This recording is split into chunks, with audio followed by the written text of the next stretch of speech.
you for choosing ABC 6 News at 5. I'm Maisie Olson.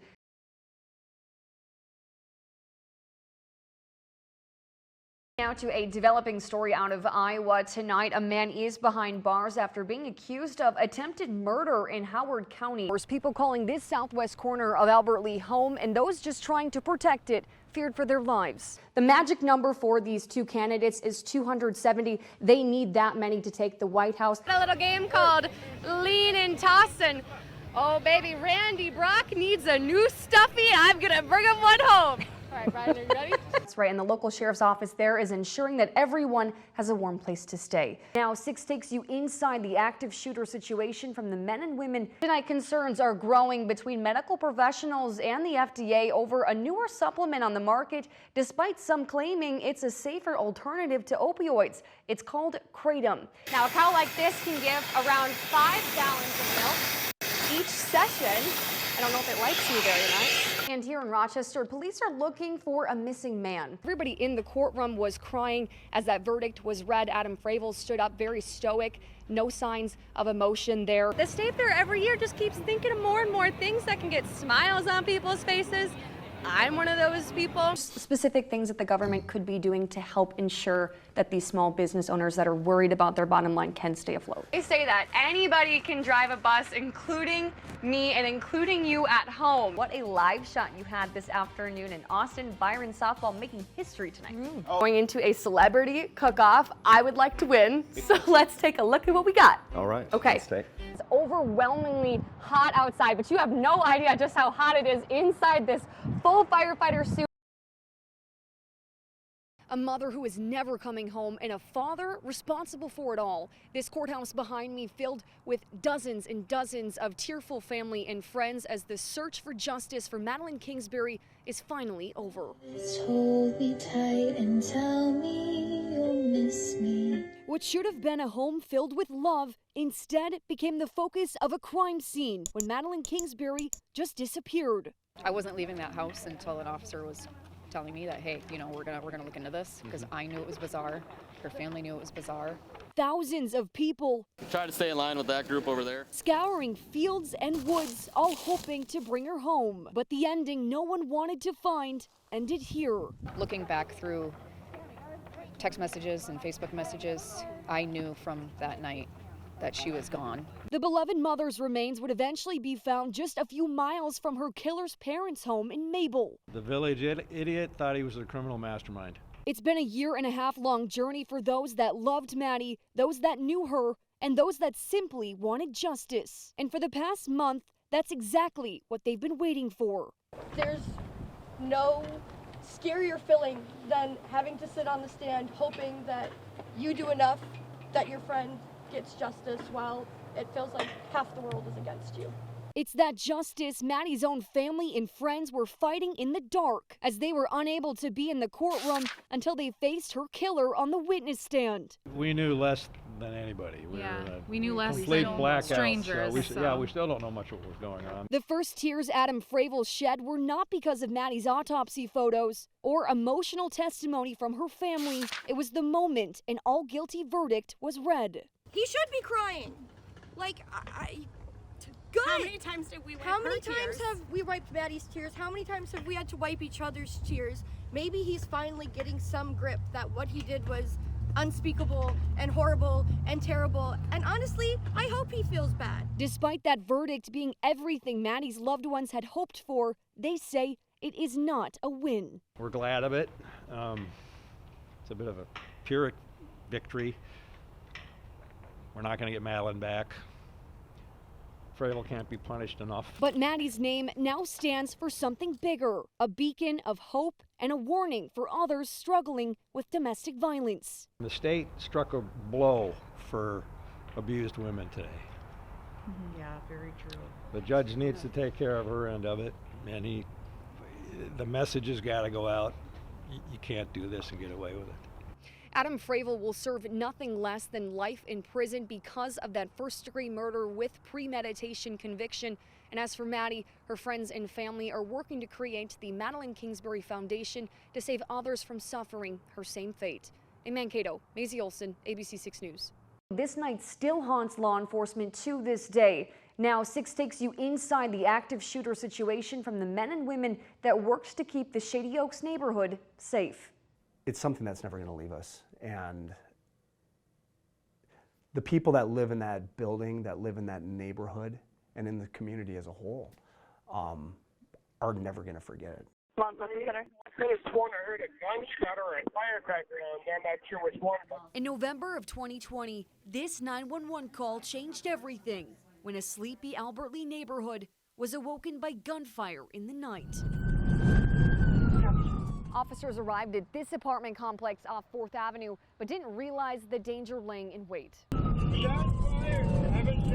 It's the call that you don't want to get. One of the officers, the initial officer that came in, one of the rounds came through his windshield or his side window and kind of came across his body armor, and he was injured. It hit him in the chest. Ambush, guys. Where is he at?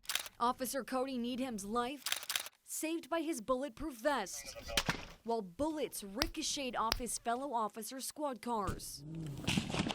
306, 2400, start everybody. We knew we had an active shooter. We didn't know where the active shooter was, so that makes it even more difficult. From his 3rd-story window, 21-year-old Devin Weiland used the darkness as a blanket, firing shots at anything that moved below. They had a lot of things going on. We need to get back over here, right? Yeah, so we're probably going to have to. And the rain of bullets didn't end. One neighbor shot in the arm. I handed my phone off, so I have no way back. Okay, well, you're not going back in anyway, so you're fine. What kind of injury do you have? It's a gunshot. Okay. Who shot you? I don't know. And another man, just heading to work, shot through his car door. We were running around our house, closing all the blinds, making sure all of our windows were shut, because we didn't want him to be able to see us. And so we were hiding in our bedroom all morning.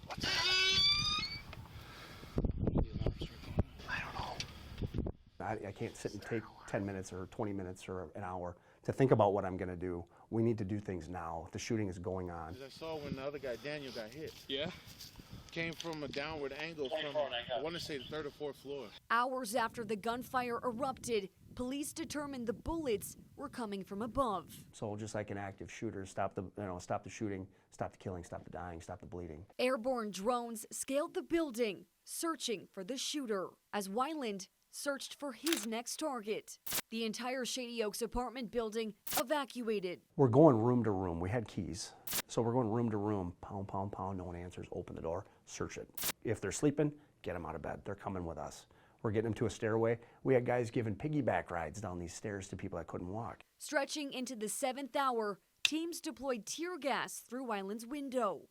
But the bullets only came quicker. 72 yards away from a window of his own, a sniper had a clean shot and a green light. That bullet disintegrating on impact, with the piece hitting Weiland between the eyes. From hunter to hunted, after 8 long hours and around 90 rounds fired, Weiland was ready to surrender. When you finally took Devin Weiland into custody, I guess how did that feel for everybody? I mean, you guys had spent hours in this situation. It was a relief. It was a relief to finally get him in custody, that there was no one that died. For the first time outside the courtroom, we hear from the shooter himself, as Weiland, finally behind bars, walks authorities through the events that night. Just all of a sudden happened. Just happened out of spite. Just like that, I cracked, I snapped.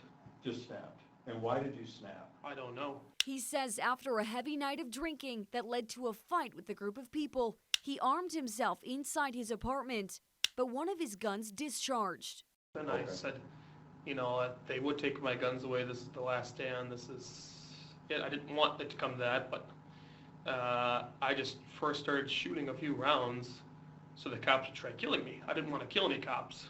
I never wanted to shoot anybody. Weiland claims he had no intention of luring police to his building. And yet, that initial 911 call came from Weiland himself. I've got my AR. I only have a pencil. I didn't get hit. And while law enforcement below feared for their lives, during the standoff, Weiland claims he fell asleep. I didn't know what the hell happened, and I remembered, and next thing you know, I'm looking down, I see an armored personnel carrier, armored car, and I was shooting smoke grenades or tear gas through both windows. It just destroyed. If that probably hadn't happened first, I would have probably just surrendered right then and there. If that's true, we'll never know. But as Weiland stares down 47 more years inside a Stillwater prison cell, the scars he leaves behind will stay for years to come. What we look like as a department changed greatly. It's one of those things that every court appearance, every hearing, everything related to it, the officers that were first on scene that dealt with that trauma hands-on, you can see it in their eyes. They're reliving that. And Axel and Carly, it's that trauma that still hangs over the Albert Lea Police Department to this day. Many officers left the station entirely, and in the nearly 5 years since bullets rang out in the dark, leaders at ALPD have made a lot of changes, from new equipment to training to how they deal with mental health issues. That's the focus in part 2 of this story, so please join us later this morning to hear more on how ALPD turned sheer fear into utter preparation. In the studio, Maisie Olson, ABC 6 News. To send out the email that said, Hunter's gone. He's no longer with us. To send that email out to the kids was heart-wrenching. 1 year ago, tragedy fell on one middle school classroom, leaving the seat of a boy loved by so many empty. He had a heart of gold, and that was very special about him. While his classmates were left heartbroken, in Kellogg, his family was devastated. I just found his rock that we did for Christmas. You're not going to believe what it says on it. Oh, I wasn't going to cry anymore. A joy, a gift, and a treasured son. That's how family and friends remember 14-year-old Hunter Flaxbeard. He had the biggest smile. He would smile, talk to you when he's talking to you. Last spring, Hunter's adventurous spirit brought him to a sand hole. But while playing inside, it collapsed on him. Doctors tried saving his life, but Hunter didn't make it. I find myself wanting to talk to him in the car, I can be driving down the road and start crying just thinking about something. Throughout his short life, he was always known for his generosity. That's who Hunter is, just a giving spirit. And we saw that here too. He was a giver. He always would give anything, he would buy something or make something for people and then give it to them. And it's because of the person he was that his mom made a choice. She decided to say yes. And then that day we woke up and we're like, today's going to be different, completely different. 2 hours north of the Flaxbeards, another family was battling a different kind of grief when they saw as inevitable. It was hard to see him sit back around the kids or not be able to go play games outside with the grandkids or really just be in their lives as much as he really truly wanted to be. For the past 13 years, these sisters have watched their dad go from bad to worse. Literally going up 7 steps, I was out of breath. In 2010, Jim Otto was diagnosed with cardiomyopathy. His heart, it didn't beat right, and one day, it stopped entirely. Jim was sent to the hospital with a grim prognosis. I was dying. They said, you're not leaving the hospital, and you're either going to get a transplant or you're going to be in hospice, and your days are numbered. There's nothing worse than listening to your dad just sob and cry on the phone, and he just felt like, and he just thought, it's just not going to happen for me. Until they got a phone call. Dad called and just tears. They have a heart, and it's going to happen soon, within 24 hours. When the doctor said something, it was just like something told me that's what he would want, and I said, yes, definitely, because I know in my heart that's what he would have wanted, to help somebody, because he always liked helping people, Whether it was a sign from God, from Hunter, or both, being an organ donor was one last gift Lori knew her son would have wanted to give. In the middle of a blizzard, Hunter's heart was rushed to the Twin Cities to save the life of a man who thought he needed to start saying goodbye. Of course, my family was just elated, because you really have to be lucky to get one. Typically, this is where these stories end, but Jim wanted a different outcome. I wanted to meet my donor so that I could personally thank him. And I just wanted, that was something I really wanted to do. So he wrote a letter. It took me a while to open it because I knew, you know, it had to have been something, and I'm still glad, grateful to this day that I did. I mean, it was a lot of emotions, you know, reading the letter and crying, and, you know, because they were just so grateful. So I'd like you to keep one and I'll Thank keep you. the other. Here I am today because of that. I wouldn't be here today if it wasn't for him. Despite being hours apart, these families, once complete strangers, are now connected forever. Hey, welcome. How are you? Today, you'd think it was a family reunion. Oh, you look great. Thank you. How are you guys? Hoping that they just want to continue to be a part of our family, because really they are family now, you know, like they're very special to us and they always will be. And yeah. Around the kitchen table, this is Hunter's would-be 16th birthday. It's just really great to meet you and to see that he is living on in someone else, and that's the beauty of donation, and I wish everyone could see it like we have. While the day brought many to tears, it also brings peace. You know, 13 years Jim went with struggling to breathe and have activity and stuff like that. I mean, it's just a blessing. You know, God works in mysterious ways, and this was one of them. And a new purpose. I asked God to reveal to me why he saved me, and so many other people don't get that opportunity. And there's a number of things he's showing me that why. I never thought we'd be here. I never. I mean, I thought for sure when he was diagnosed and all this stuff happened that was it. He would die that way, you know? I mean, I watched him die that night. You know, I watched it. I was there. And so now, when you see someone who is almost dead and have the life that they have now and the spark that he has, I mean, he is so excited about life now.